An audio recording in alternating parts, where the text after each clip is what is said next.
개혁신당 화성시을 이준석입니다. 제가 원래 동료 의원님들에 대해 가지고 뭐 의정활동에서 지적하고 비판하는 걸 최소화하려고 하는데 오늘 좀 안타깝습니다. 우리 국민의힘 소속 과방위 동료 의원들께서 오늘 과방위 전체의 의정활동이 아닌 다른 사유로 불참하신 것은 좀 안타깝고요. 이게 직무가 정지된 대통령을 만나러 가는 것이 공무라고 보기는 어려울 것 같습니다. 그래서 정치가 아니라 이건 반정치이고 이 불행한 사태가 발생한 원인을 찾고 없애는 것이 국회의원들이 지금 매진해야 될 일이 아닌가 하는데 좀 걱정입니다. 지금 며칠 전부터 외신에서는 한국 민주주의의 위기라는 말들 하기 시작했습니다. 그리고 제가 정말 부끄럽고 민망한 게 기사에서 공통적으로 지적하고 있는 것이 결국 대통령께서 계엄이라는 이런 중차대한 일을 가짜 뉴스 보고 이제 벌렸다라는 이런 해석이 나오고 있는데 사실 선거라는 것도 앞으로 이제 진행될 것으로 봅니다. 저는 만약에 대선이 조기 대선 치러진다면은 국민들이 미디어를 통해서 접하는 그런 정치적 아이디어 아니면 정견을 바탕으로 투표하는 건데 지금 대통령 같은 분도 유튜버들은 낚여가지고 이런 망상 속에 비상계엄을 하는 상황인데 저는 올바른 정보가 유통되고 그걸 바탕으로 국민들이 합리적인 선택을 할 수 있도록 돕는 것이 공직자들의 본분일 거다 이런 저는 그런 생각합니다. 우리가 독수 독과 얘기 많이 하지만은 이런 독과 같은 정보가 퍼져 있는 상황 속에서 가짜 뉴스가 횡행하는 상황 속에서 어떻게 국민들께서 미디어에 의존해가지고 올바른 판단하시겠습니까? 그래서 오늘 다른 것들은 뭐 동료 의원님이 많이 물어보셨으니까요. 이 자리에 계신 고위 공직자분들에게 조금만 물어보겠습니다. 우리 과기부 장관님, 네. 예, 뭐 과기부 업무라서가 아니라요. 이 상식선에 존경받는 연구자 출신이시니까 제가 한번 여쭤보겠습니다. 사실 이 가짜 뉴스 중에 대표적인 게 이 부정선거라는 의혹 제기에 대해 가지고 지금 2020년 총선입니다. 벌써 5년 전에 120건 정도의 선거 무효 소송이 제기됐고 결국 법원에서는 부정선거가 아니다 판단했는데 공교롭게도 그 선거 그리고 이번 총선에서도 장관님의 바로 아래 친동생이 공직선거에서 당선되기도 했습니다. 대한민국의 공직선거에 부정이 개입했다는 과학적이고 구체적인 근거를 혹시 들어보신 적 있으십니까? 네, 일부에서는 또 그런 주장을 하는 것도 들어본 적이 있습니다. 근데 뭐 주장이야 다 할 수 있다고 좀 봅니다. 그런데 아무래도 그런 주장을 읽어보셨을 때 통계적으로나 과학적으로나 아니면 절차적으로 근거가 있다는 판단이 드시는 주장이 있었습니까? 뭐 어떤 통계 학자는 아주 유명한 분인데 또 그런 주장을 하시는 것을 제가 한번 들어본 적은 있습니다.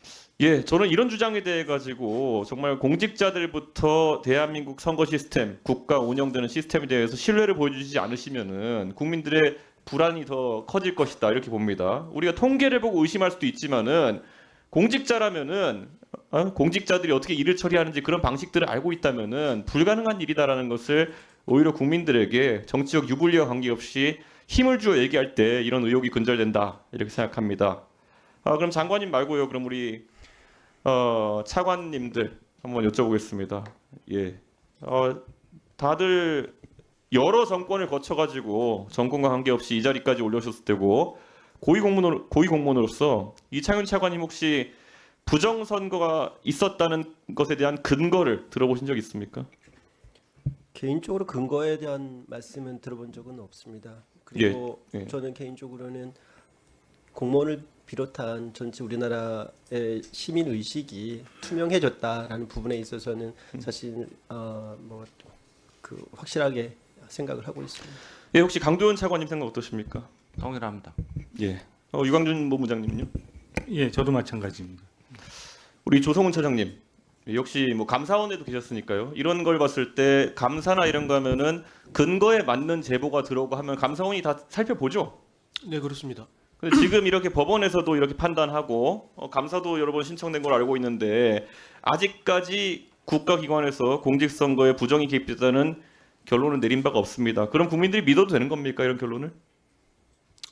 뭐 정부 기관에서 그렇게 판단을 했다 그러면은 뭐 국민들께서도 신뢰를 해야 하는 얘기겠습니까?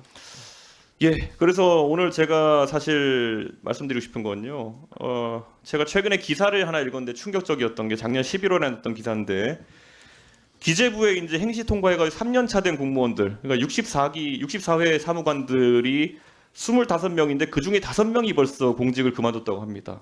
이게 다 여기 계신 분들 보면은 38회, 뭐 37회 이렇게 분들인데 다들 그때 3년차 정도 되면 청운의 꿈을 안고 전부 다 국가를 위해서 헌신하고 봉사하겠다는 생각으로 근무해야 될 초급 사무관들 중에서 25명 중에 그것도 기재부에 5명이 그만뒀다. 사실 이거는 공직 사회가 지금 돌아가는 것에 대해서 나중에 우리나라의 기둥이 돼야 될 전문 공무원부터 혼란스러워하는 것이 아닌가 이렇게 생각하는데요.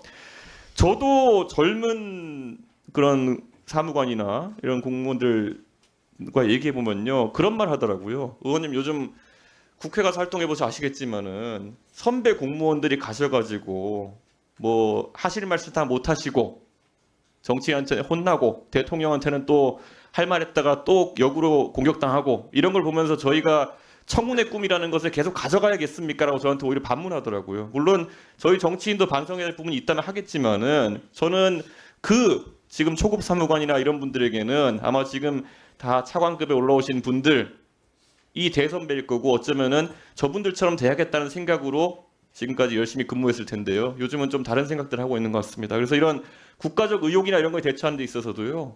조금은 강단 있는 모습을 보여주시길 그렇게 좀 부탁드리겠습니다. 예, 이거는 제가 진짜 부탁드리는 겁니다. 왜냐하면 지금 이 대한민국 혼란이라고 하는 건요. 각자의 위치에서 각자 역할을 해야 되는 것인데요. 저도 역할하겠지만은 고위 공무원으로서 역할을 해주셔야 된다고 생각합니다. 그리고 조성호 차장님, 이거 아까도 질문이 나왔지만은 김태규 직무대행 거취에 대해 가지고 사실 국민들이 혼란스러울 것 같습니다. 뭐 사퇴 표명하시고 수리 안 되고 이런 건 알겠는데요. 지금 통상적인 보고나 이런 건 정상적으로 이루어지고 있습니까? 네, 그렇습니다. 그리고 지금 이제 그 의료적인 상황이 일시적인 거라고 저희가 이해하면 되겠습니까? 예, 그렇습니다. 그런데 헌재에서 이제 선입선출 원칙을 적용하는 게 아니라 탄핵 심판 먼저 하겠다고 이제 하면서 대통령 탄핵 먼저 하겠다고 하면서 이진숙 방통위원장은 사실상 복귀 불가능해졌다 이렇게 보는 게 맞습니까? 그건 제가 언급하는 게 적절치 않은 것 같습니다. 예, 그런데 아마 그럴 것 같습니다. 그렇기 때문에 방통위에 지금 사실 업무 공백이라는 것이 뭐 두 분 지금 위원이 사실 거취가 다 불투명해진 상태이기 때문에 실무 직원들이라도 이 부분에 대해서 굉장히 심각한 문제의식 가져야 된다. 아까 제가 처음에 얘기했던 것처럼 또다시 이제 저희가 정말 안타까운 상황 속에서 조기 대선을 치러야 될 가능성이 나오고 있는데요. 그 안에서 방송통신위원회가 이 선거 과정 불법이 가짜 뉴스가 유통되고 이런 것들을 잘 제어할 방안들을 마련하지 못한다면요. 아까 말씀드린 독수 독과입니다. 국민들이 올바른 정보를 통해서 판단할 수 없는 상황이 생기게 될 거고요. 저는 그런 의미에서 방통위가 관리 감독을 해야 되는 또 방심위와 더불어 가지고 같이 이 문제에 대해서 안정감을 줄 수 있는 실무적인 대책들을 진행해야 된다. 저는 그렇게 생각했습니다. 예. 그리고 방심위는 뭐 제가 또 한 번 말씀드리지만은 윤석열 대통령에 대한 윤석열 대통령이 내놓은 무수한 가짜 뉴스에 대해 가지고 빨리 심속 심의해 주십시오.